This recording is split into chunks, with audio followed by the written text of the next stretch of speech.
Hey friends, welcome back to the channel. Hope you guys are all doing really well. So today I wanted to give you guys some Halloween read recommendations. So these are great Halloween books that I've read over the past couple of years, and not just spooky books, books that actually deal with Halloween. So I've read lots and lots of Halloween books in my lifetime, but these are the ones that really stick out in my head, and I'm hoping that with this list you guys can find something that will tickle your fancy too and you can add to your TBRs. So the first book up on the list is this one. It's called Haunted Nights, and it's been edited by Datlow and Lisa Morton. So this is a Blumhouse book, and it's an anthology of short stories, and it says on the back here, Halloween is the night that monsters come out to play. Long before its traditions became defined by mass-produced masks, blood-soaked horror films, and carved pumpkins, the murky origins of All Hallows' Eve lay rooted in dark festivals and black magic, in old fables of diabolical tricksters and murderous pranks, and in the tales of cursed souls lost in purgatory, of vengeance, and changelings. So there is a wide variety of stories here dealing with all aspects of creepiness and darkness, and like I said, like the back says, it's actual stories that deal with you know, the more sinister part of Halloween, not just candy and trick-or-treating and the whole thing. So this is a really good one. I haven't read every story in here. I've read a selection of stories, but I really enjoyed it. And I have a couple of anthologies that are edited by Datlow, and she's absolutely fantastic. So make sure to pick this one up. I'm sure there's some stories in here for just about everybody. And the next anthology that I wanted to recommend is this one back here, of course, Autumncrow by Chaney. I've talked about this book so many times on this channel. It is one of my favorite books of all time. My copy is actually getting pretty tattered because I've read it so many damn times, and I think that this book is going to be one that's going to be on my Halloween reread list until the end of time. It's become very much entrenched in my traditions.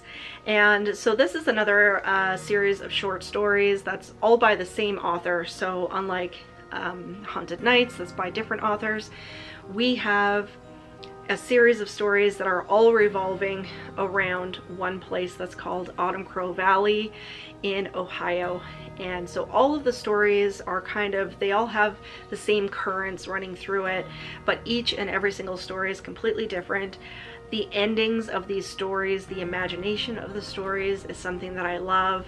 It's very cleverly written, and there's, if you read between the lines, there's a lot of deeper meaning in a lot of these stories, and some of them really stick out to me. So if you've read this anthology already, which most of us in the community already have, Burnt Brownies is one of my favorite stories.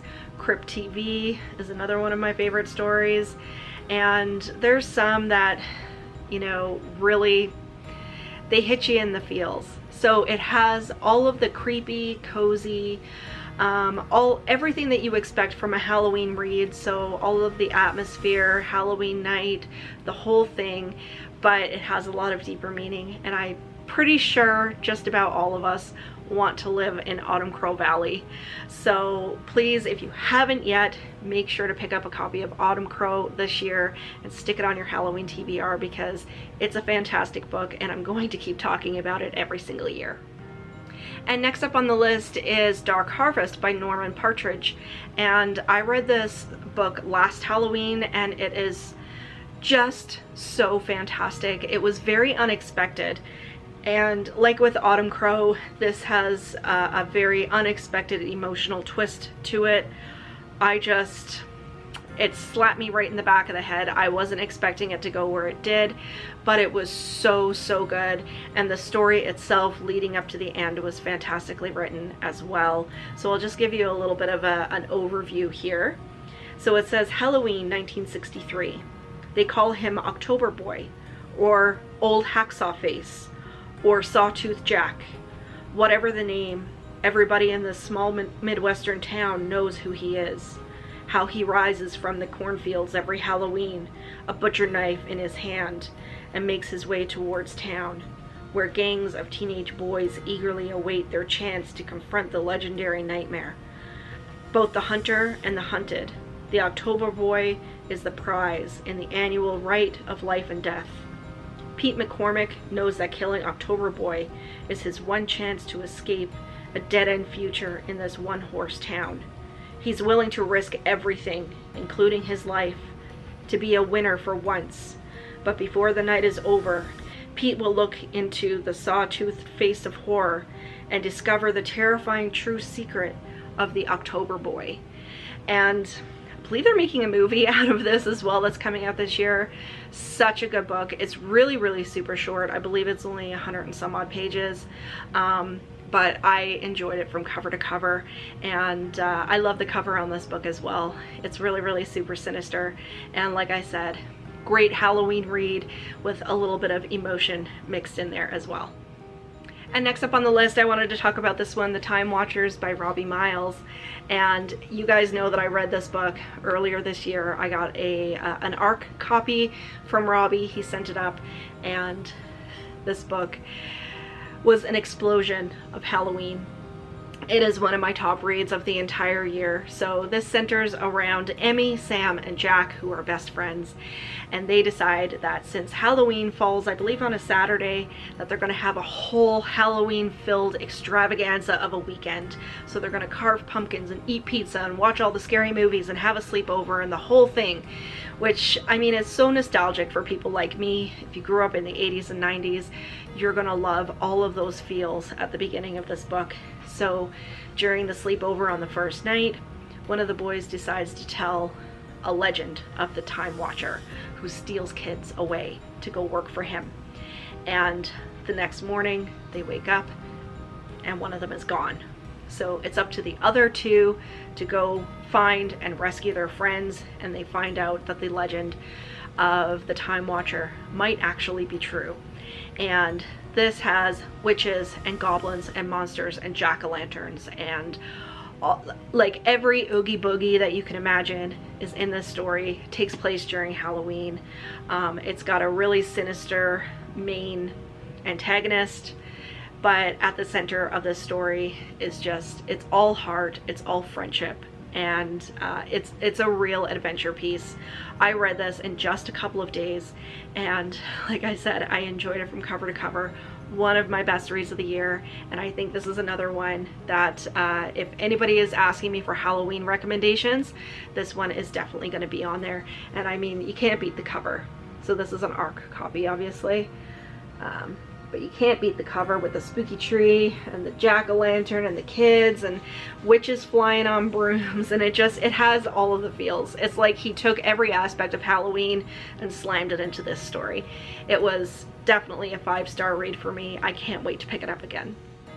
And then the next one up on the list is the first book in the Pumpkin Hollow Chronicles, Candy Coated Murder. So can't remember if I've already done my TBR video or not. I think I have, but I'm reading book 2 in the Pumpkin Hollow mystery series. It's called Murderously Sweet. So this is one that I read last year, and I wanted to make sure that I put it on this list. Like, it's not one of those books that's like overly great, but it has all of those Halloween feels. It's very comfy cozy. It's about this little town that's called Pumpkin Hollow, and this girl, Mia, moves home with her mom, and her mom owns a sweet shop in town, and there is a murder mystery at the center of all of this cozy town, small town atmosphere. So I've said before that this book series reminds me very much of the Good Witch movies. The first 2 Good Witch movies are my absolute favorites, and it revolves around this small town that there's lots of gossipers and, you know, the whole thing, and it's very cozy. So like I said, it's not fantastic. Like, it didn't blow me out of the water, and when I finished reading it, I was like, you know, that's pretty good. It was like a 3.5-star read kind of thing.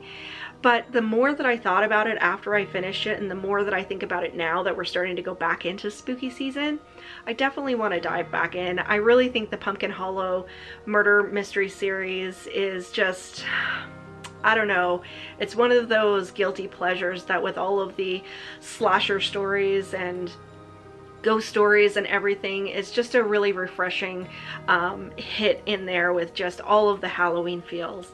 So definitely wanted to put that one on this list for this year. And the last book that I wanted to recommend on this list is Scream Queen by Stephanie Sparks. You guys know that I love Stephanie Sparks' writing. She is definitely on my list of favorite authors. And this story revolves around a harvest queen. So it takes place during that time period of when a little town is having their harvest festival. And this one is not entirely like Halloween themed, but I thought since it took place during harvest time and she's the harvest queen, that I would take the opportunity to mention this one. So she gets chosen to be the harvest queen, but for a particular reason. She wants to kind of, you know, she's not really sure what's going on, but she wants to get out of this because she's figuring out in her own research that harvest queens of the past tend to end up dead. So this is a fantastic story. It is just an explosion of action from cover to cover, and it has a great twist ending. I love Stephanie Sparks' writing so much, and I love that she has a book that takes place during this period. So like I said, not entirely Halloween, but definitely wanted to mention it because it took place during harvest time. So there you guys go. That's my list of Halloween recommendations. I hope you guys enjoyed it. Please, if you did, make sure to give me a thumbs up. Leave me a question or a comment down below because you know I love chatting with you guys. But until next time, stay spooky, everybody.